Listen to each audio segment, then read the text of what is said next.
Hey, what's up guys? DarkArmedDuelist and I'm going to be doing a Shinobird deck profile. So I'm really excited for you guys because this deck was actually suggested to me by one of my patrons, Tyler. And this deck is an amazing deck that revolves around summoning out all sorts of extremely powerful spirit monsters and even ritual spirit monsters to be able to lock down your opponent. So without further ado guys, don't forget to like, comment, subscribe, hit the bell in there so you can become part of the notification squad, and definitely check out the Patreon down in the description below for all those awesome rewards, like in your name description in a single video, getting a signed card sent in the mail, and even getting to request a deck profile every single month your Patreon, along with test stands. And definitely give Tyler some love down in the comments down below for suggesting such an awesome deck. So let's get straight on into this one.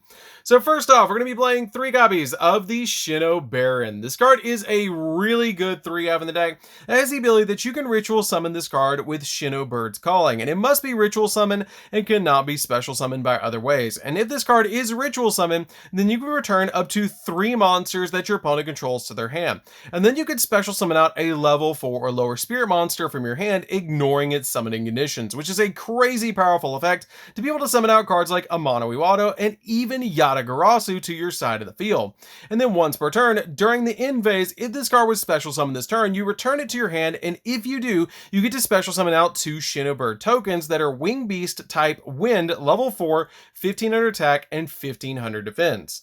We then play 3 copies of the Shinobird. Shinobird is a great 3-of in the deck that has the ability that you can ritual summon this card with Shinobird's Calling, and it must be ritual summoned and cannot be summoned by other ways. And if this card is ritual summoned, then you can shuffle up to 3 spells and trap cards your opponent controls into the deck. And then you can special summon out 1 level 4 or lower spirit monster from your deck, which is a crazy powerful effect, and it also ignores the summoning conditions, which is really insane because we actually have a way that you can summon this during your opponent's turn and summon Amano Iwado during the opponent's turn to lock down the opponent. It also has the ability, just like your copy of Baron, that once per turn during the end phase, if this card was special summoned this turn, return to the hand, and if you do, you get to special summon out 2 Shinobird tokens that are Wing Beast type Wind, level 4, 1500 attack, 1500 defense. We then play a single copy of Chalice Slime. Chalice Slime is really good because you can ritual summon this card with Incantation Inception, and you can reveal this card in your hand and then discard any card in your hand if you do, you special summon an Incantation monster from your deck, which is a really good effect to get the exact one that you need on your side of the field. But also during the end phase, you lose 2500 life points if you did not special summon a ritual monster after you resolve this effect, which is the only downside to this card.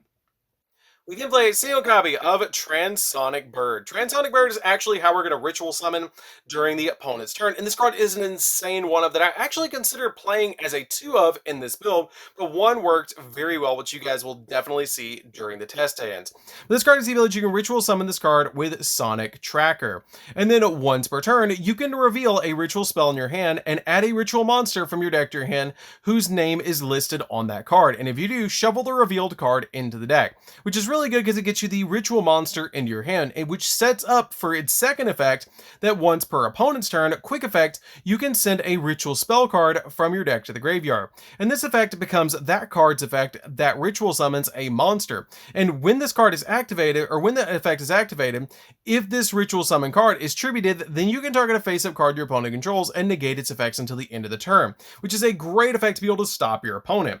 We then play 3 copies of Amano Iwado. This card is a great floodgate for the deck that has the ability cannot be special summoned, and monsters cannot activate their effects except spirit monsters.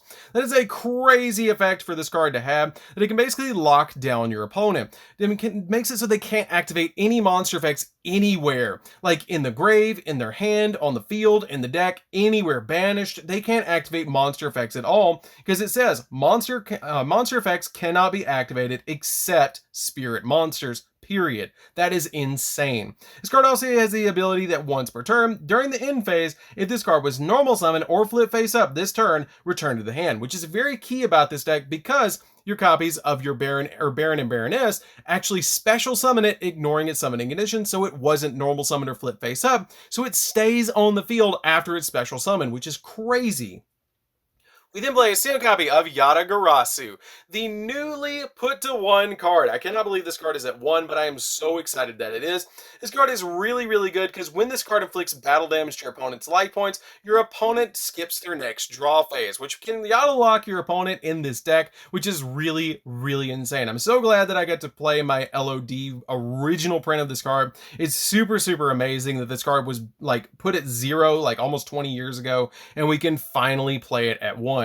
We then play 3 copies of Manju. Manju is really good because when it's normal summoned, you can add a ritual monster ritual spell from your deck to your hand. We then play 2 copies of Talismandra. Talismandra is really good because you reveal a ritual monster in your hand, special summon both this card from your hand and incantation from your deck. And if this card is summoned with the effect of an incantation monster, you can add a ritual monster from your deck to your hand. But all of your incantation monsters share the ability that when they're on the field, they lock you out of the extra deck.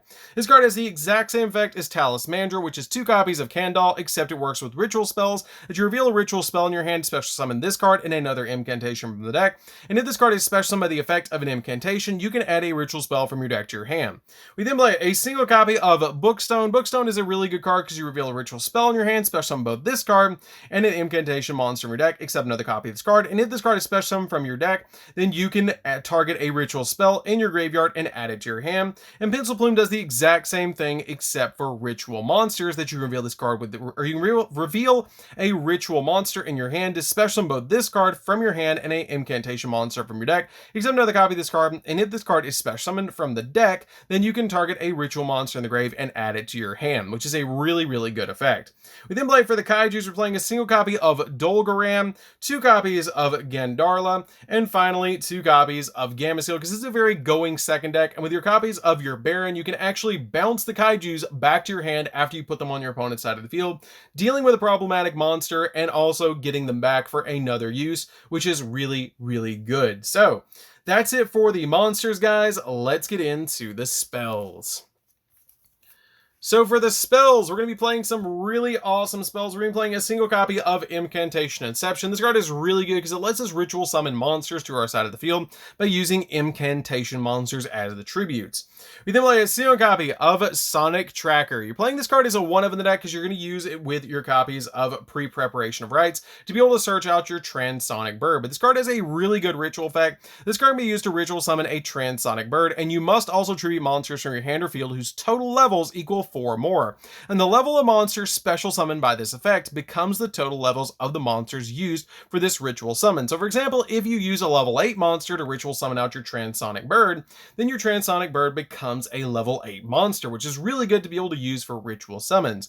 This card is just a really, really good 1 of in the deck, and has the ability also that you can manage to card from the graveyard and then target a ritual monster that you control and send a ritual monster with the same type and attribute from your deck to the graveyard, which is a pretty good effect.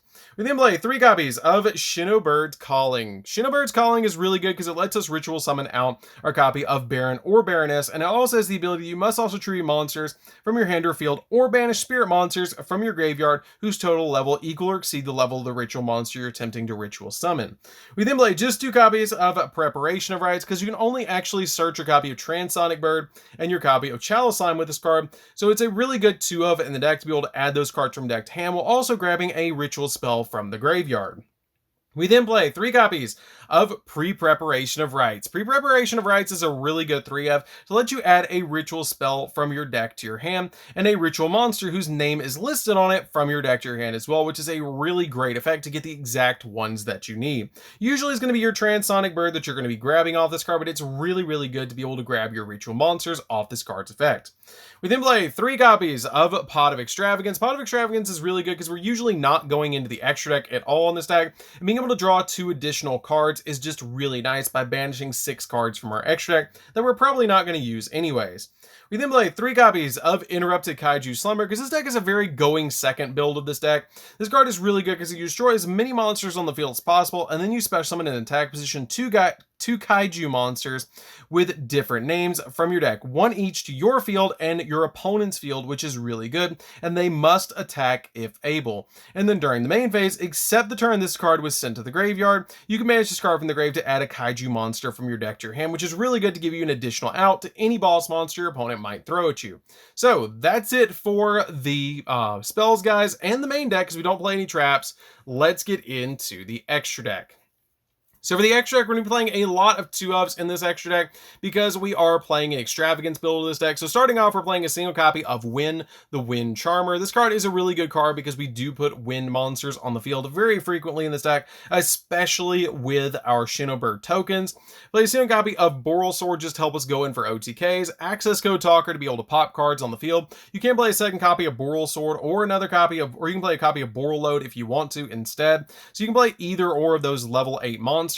We play, or not level 8, but Link 4 monsters. We play a single copy of Nightmare Unicorn to be able to spin stuff, one copy of Phoenix to be able to pop spells and traps, one copy of Cerberus to pop monsters, a single copy of IP Masquerade so we can go in a copy of Unicorn during the opponent's turn, which is really, really good. 2 copies of Great Fly. This card is really good because it's actually going to boost our wind monsters up by 500 attack and defense. The only downside is it drops Earth monsters down by 400 attack and defense, which will drop Amano Iwado down.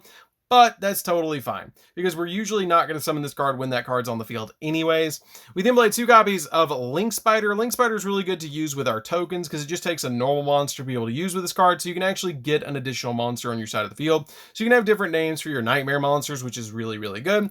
2 copies of Number 38. Number 38 is really good because it's a spell negate. And then finally, 2 copies of Dingirsu. Dingirsu is a really good card in this deck, because when it's Xyz summon, you just get to send a card on the field to the graveyard, which is really, really good. So that's it for the deck, guys. I hope you did enjoy it. It's a really fun deck to be able to play. Any of the cards in the top row, you could bump up to 2 or even 3. If you don't want to play any of the other cards, it's totally fine. You don't have to play the Wind Channel. You can play another copy of Phoenix. If you don't want to play your copy of Boral Sword, you can play another copy of Unicorn. It's totally up to you what you play in the deck, but I do recommend the cards on the bottom row. You do keep it 2 at least. So that's it for the deck, guys. I hope you did enjoy it. It's a really fun deck to be able to play with. It's really interesting how powerful Shinobirds are now, especially that we have Transonic Bird and even the copy of our Yata-garasu back. That's just so cool that we finally have that card. So anyways, guys, this is DarkArmedDuelist. Don't forget to like, comment, subscribe, hit the bell in there so you can become part of the notification squad, and we'll see you guys in the next video. See you later, guys.